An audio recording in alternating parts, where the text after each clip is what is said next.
Be Wealthy and Smart, episode 220.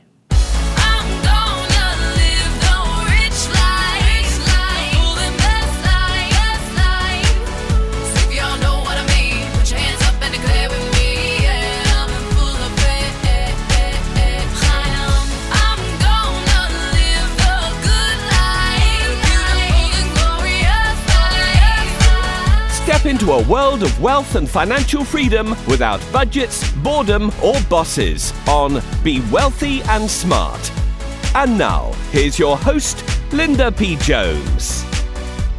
Welcome to Be Wealthy and Smart. I'm Linda P. Jones, America's Wealth Mentor, empowering women and men worldwide to financial freedom.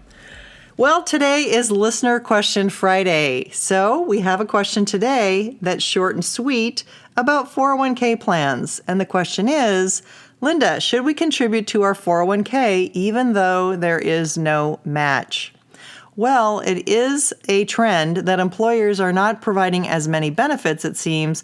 And I've been noticing that a lot of people are not able to receive a match in their 401k plan. So is it worth it to still contribute if your employer isn't matching your contribution? If they're not going to give you free money, should you continue to have money deducted out of your paycheck and put into a 401k that's going to lock it up essentially just about till you're 59 and a half, unless there are extenuating circumstances, of course. But let's look at the benefits of a 401k and the disadvantages of a 401k. First of all, with a 401k, of course, your income is not taxed when you deposit money into your 401k. And so that's really nice. You have money that goes in and you don't have to pay tax on it. That's a major advantage, especially the more money you make, the more that's worth to you. Number two, your money grows without tax within the 401k. So no matter what dividends are paid or what capital gains you have no tax to pay on the growth in that 401k until the money comes out. So it grows without tax, which is a really nice tax advantage as well. Number three, some people think that a 401k is a forced way or a way to discipline yourself to save, that many people wouldn't save unless money was being automatically deducted into their 401k plan. And if that's true for you and you're not a good saver, then maybe that's something that is true for you. But for many people, they are disciplined savers or they have other automated plans that can help them save. So maybe that isn't a benefit. It could be a benefit to you or could not be a benefit to you, depending on how disciplined you are about saving and the other, arrangements that you can make about saving. But here are the disadvantages of a 401k that is not being matched. Number one, you do have limited investment options. Usually, a 401k will give you an option for large cap, mid cap, small cap. Maybe they'll even include growth and value or blend. Then international and some different bond choices. They usually are including mutual funds there, and mutual funds tend to have a little bit higher fees, although they do give you a class share that has lower fees.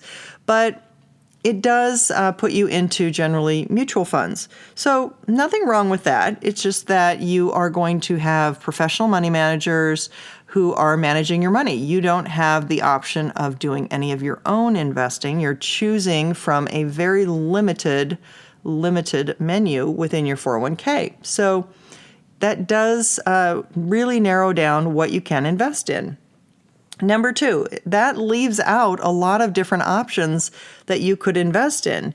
You normally could invest in things like stocks or low-cost ETFs or sector funds, things like gold and silver or the technology sector or commodities or funds by country. Maybe you want to invest in India or Brazil.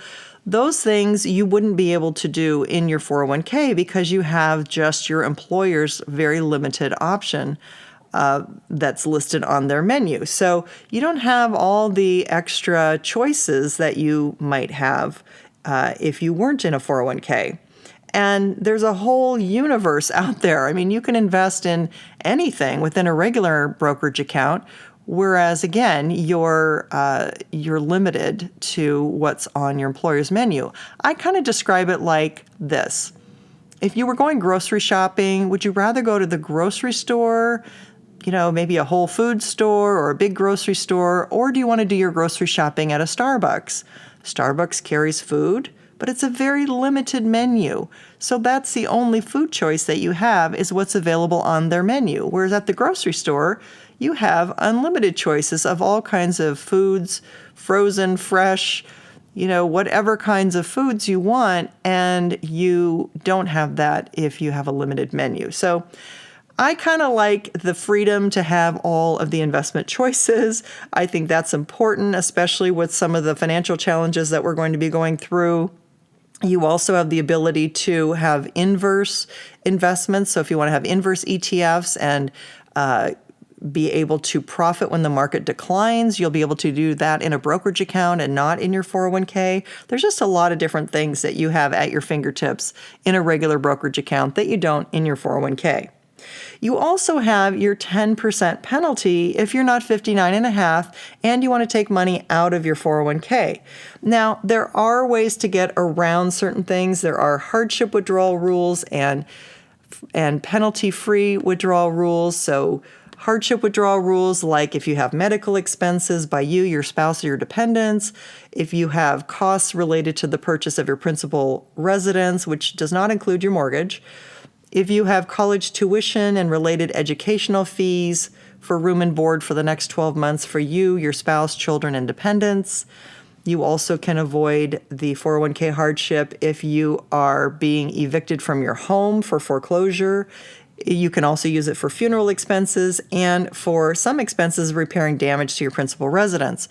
So there are ways that you can access your 401k under the hardship rules or also under the penalty-free 401k withdrawal rules, which would be if you have a qualifying disability or for medical expenses up to a certain medical expense amount.